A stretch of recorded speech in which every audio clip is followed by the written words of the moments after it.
শিবিরের কোনো অস্তিত্ব আমরা আর এদেশে রাখব না, এই কথাটি বলেছেন ছাত্রদলের রাকিব ভাই। So I think how dare he. যদিও এই কথাটি বলার কারণে রাকিব ভাই অনেক বড় ক্রেডিট পাইছে, but easier to say than done.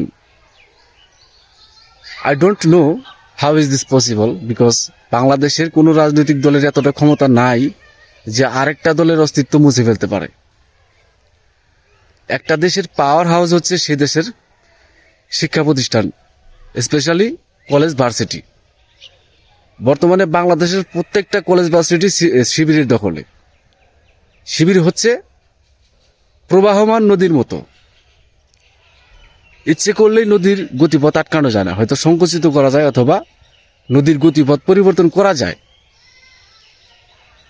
The greatest political analyzer doctor বালেন্ডন চক্রবর্তীর ভাষ্যমতে শিবিরকে অস্তিত্বহীন করতে হলে একটা মাত্র উপায় আছে, সেটা হচ্ছে must be established ideology of ফেরাউন।